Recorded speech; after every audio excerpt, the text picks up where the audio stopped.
it is in fact time for Danny Bonaduce, life coach. You can call me right now, 1-800-252-1025. The phone lines, we got a couple of them open, 1-800-252-1025. But we do take emails at lifecoach@KZOK.com. Life Coach brought to you by Goldberg Jones Divorce Prevent. Call 1-800-DIVORCE. Let us talk to Ann on line 3, I believe.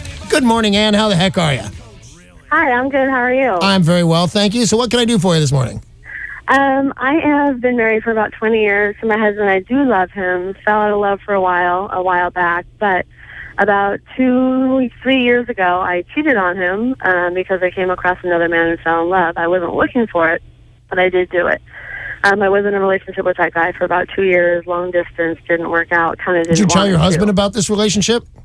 Yeah, he caught me. He found out, and we both separated. He had a girlfriend, and I had my boyfriend. What the hell was going on in your marriage that everybody, husband and wife, all had another partner? That's not good. I know. It's hard to get over. I have to pretend like it didn't happen. But I did ask my husband 2 years before I left him, I need something. I need love. I need affection. I need something. I got nothing. I asked. Now, are you I warned him. Are you talking about love and affection, or are you also talking about how was the sex? Sex is great. It wasn't before. It was a job before. Now it's great. Better than ever. Well, that's great news. Yeah. All right. So what's your question for me, Ann? Should I stay with him or not? Absolutely. You have the fact that you could, you wandered. Everybody wandered, and if you'd called me up then, I might have said there's something so wrong with this marriage it can't be saved. But the fact that voluntarily you came back together and everything seems really good right now. Don't let the guilt of an affair and don't let the anger of your husband's affair cross the fact that you made it 20 years. What are you going to do if you get a divorce? You're not going to replace the intimacy and vice versa. I think you should absolutely stay with this guy. But here's the question. Does anybody hassle the other person about cheating? Does anybody say something? Does it come up? Yes, he's really bitter about it, and he can't get past it, I feel. That's why I'm wondering if I should stay with him. I feel like sometimes I'm just wasting my time. You're not wasting your time 20 years in, I'll tell you that, sister. But when you think about how much did you love the other guy? Oh, so much. More than I've ever loved anybody. And now, is your husband aware that you make statements like, I loved him more than I've ever loved anybody? He has heard me say that, but I don't, rub it in. Oh, he shouldn't hear you say that. You should never, even if you believe it, and you probably do. Love's love. What are you going to do about it? But your husband doesn't need to know that. Do you pine away for this guy?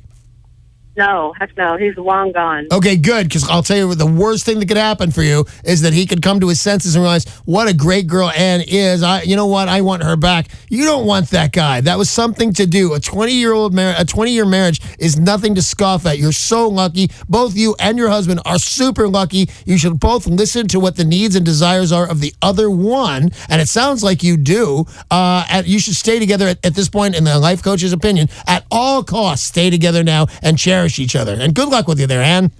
If you've got a question for the life coach, 800-252-1025 is the number to call right now. And you can also email lifecoach@KZOK.com. Any kind of problem? My opinion, I'm sorry, I didn't mean to interrupt you, but my opinion has changed so radically over the years on can you survive adultery. I'd have just said no. And I'd have been really mad at the girl no matter what the guy did. And now I've come to my senses on that everybody is to blame on that equally. But the thing is, I think you can live through that. You can work with each other. That infidelity is not the do-all, end-all. You can work through it. So good luck to all you people that are trying to work through that. 800-252-1025 or email lifecoach@KZOK.com. We've got an email here from Jenny in Seattle. She said, I seem to be a woman that other women don't like. I have a few close male friends, but I would describe the women I know as acquaintances. I thought this might have changed when I met a woman at a wedding recently, but then I found out that she'd invited some mutual friends to a party and said that they would...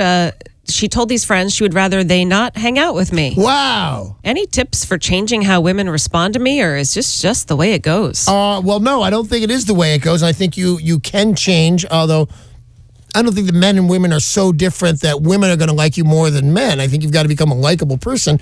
And to be honest, what is this young lady's name again? Jenny. Jenny, if you are out there, here's what I think. I think if you give it any real thought at all, why people, and in the case to address the letter you sent me, the email you sent me, why women don't like you. I truly believe that you are aware of whatever it is.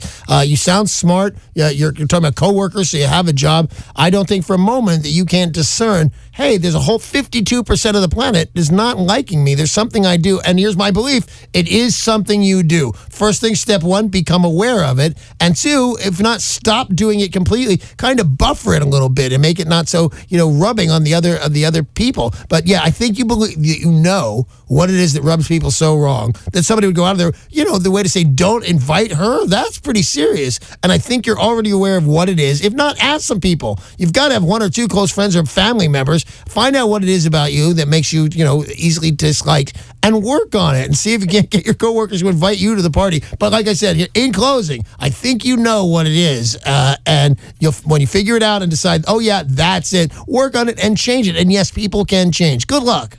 800-252-1025 is the number to get through to Danny Bonaduce, life coach, with any kind of problem you have. And remember, you can change your name, be anonymous, be Becky if you need to. So we've got an email here. It's lifecoach@KZOK.com. Eileen in Renton says, after 6 months without a job, my husband finally got hired.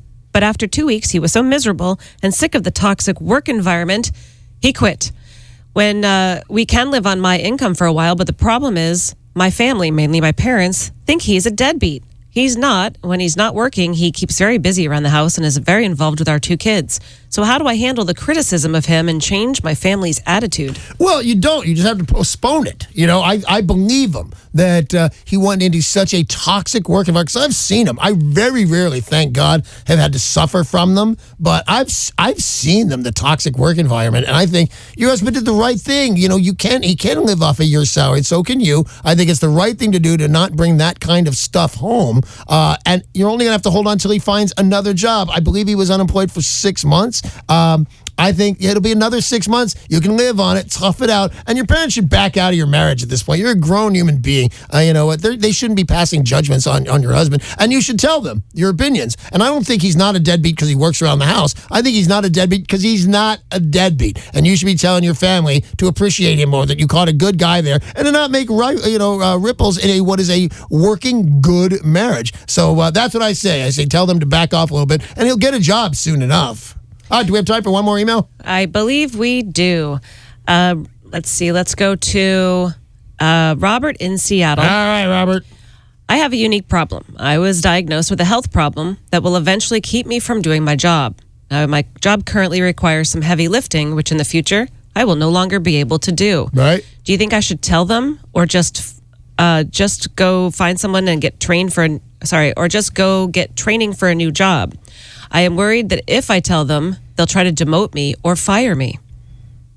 It's really tough to fire a guy who has an injury or a health issue. It's not that you can't really just go, oh, we don't like this, and you got a health issue. As a matter of fact, it's super difficult to fire somebody with a health issue. It's much easier to fire a guy that's doing okay and doesn't have a health issue. People cover for those people that have a health issue. So I say, go in there and say, hey, this issue is going to become more egregious as I grow older. Can we start looking forward to merging me into some other aspect of the company? But tomorrow morning and next week and even next year maybe, I can do this job the way I was hired to do it. But I'm a good employee. If you need to look at my track record, go ahead. And you want me to work for you. I can tell you, you want me to work for you. That's a good sign that you need me to work for you, so they can have plenty of time to not be shocked that fairly soon you are not going to be able to do what you were hired to do. But they've looked for other stuff for that great employee that you are, and you'll be doing that, and it'll be a seamless transition. So that's what you should do. Hey, that's all the time we have for Danny Bonaduce, life coach, this morning.